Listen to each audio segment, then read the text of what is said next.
சற்று முன் ஏற்பட்ட மிகப்பெரும் தோல்வி, அசிங்கத்தை தாங்கிக்க முடியாத நடிகர் விஜய்க்கு ஏற்பட்டிருக்க மிகப்பெரும் துயரம், அரசியல் வட்டாரத்துல மிகப்பெரிய ஒரு கலவரத்தையே உண்டு பண்ணியிருக்கு. தமிழக மக்கள் எல்லாருமே உச்சக்கட்ட கண்ணீர்ல மூழ்கியிருக்காங்க.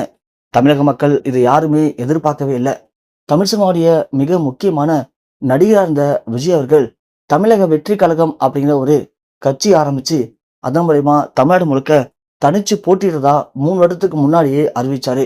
அத யாரும் பெருசா எடுத்துக்கவே இல்ல. ஏன்னா, ரஜினிகாந்த் இதே மாரி தான் அரசியலுக்கு வரப்போறேன்னு வரவே இல்ல.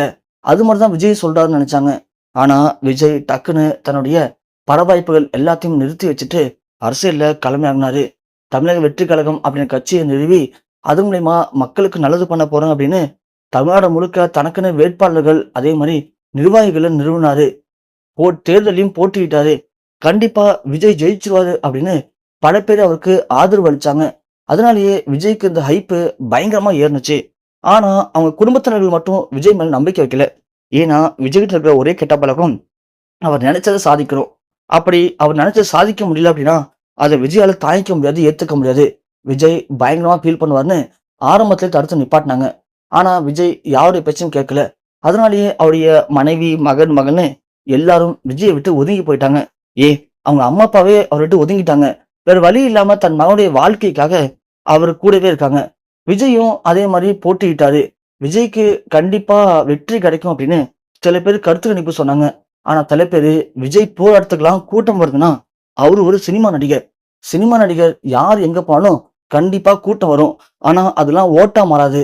ஓட்டு அப்படிங்கிறது மக்களுக்கு தெரியும். இந்த கடந்த 5 வருடத்துல இருக்கிற அரசியல்ல, ஆட்சியில இருக்கிறவங்க என்ன பண்ணாங்க அப்படிங்கிறது மக்களுக்கு புரியும். அத வச்சுதான் மக்கள் ஓட்டு போடுவாங்க. விஜய்க்கு ஓட்டு போட வாய்ப்பே இல்ல அப்படின்னு நெறைய கருத்து கணிப்பும் வெளியானுச்சு. அப்போ உண்மையிலேயே விஜய் ஜெயிப்பாரா? தோப்பாரா? அப்படின்னு எல்லாருக்குள்ளயும் ஒரு சந்தேகம். சரி, என்ன நடக்க போகுது அப்படின்னு பொறுத்திருந்து பார்க்கலாம் அப்படின்றதுக்காக, இந்த ஒரு நாளுக்காக எல்லாருமே ரொம்ப ரொம்ப எதிர்பார்த்து காத்திருந்தாங்க. அப்படி எதிர்பார்த்து காத்திருந்த எல்லாருக்கும் இன்றைய தினம் அப்படிங்கிறது மிகப்பெரிய ஒரு பேரதிர்ச்சி ஏற்பட்டிருக்கு. ஏன்னா, காலையில இருந்தே இந்த ஓட்டு என்ற வேலை ஆரம்பிச்சுட்டாங்க. இந்த பூத்துலலாம் ஓட்ட எண்ணி எண்ணி ஒரு ஒரு நியூஸும் வர வர எல்லாருக்கும் உள்ளுக்குள்ள மரண பயத்தை ஏற்படுத்துனுச்சு.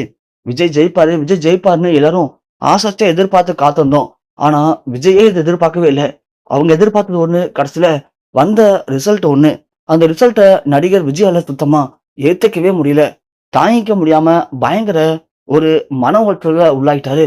மக்களுக்கு என் மேல நம்பிக்கை இல்லாம போயிடுச்சா அப்படின்னு அவரு அத பத்தி பயங்கரமா யோசிச்சு யோசிச்சு அந்த ரிசல்ட் வந்த அடுத்த 10 நிமிஷத்துல நடிகர் விஜய் அவர்கள் பயங்கர ஒரு மன விரக்தியில, மன உளைச்சல்ல, பிரஷர் அதிகமாகி அவருக்கு ஏற்பட்டிருக்க திடீர் நெஞ்சு வலி அவர ஒட்டுமொத்தமா நிலைகுலைய வச்சிருக்கு. அவரும் நெஞ்சு வலியில சுருண்டு விழுந்து அங்கேயே ஏற்பட்டிருக்க பரிதாபம் தமிழக மக்களுக்கு உச்சக்கட்ட கண்ணீரை ஏற்படுத்தியிருக்கு.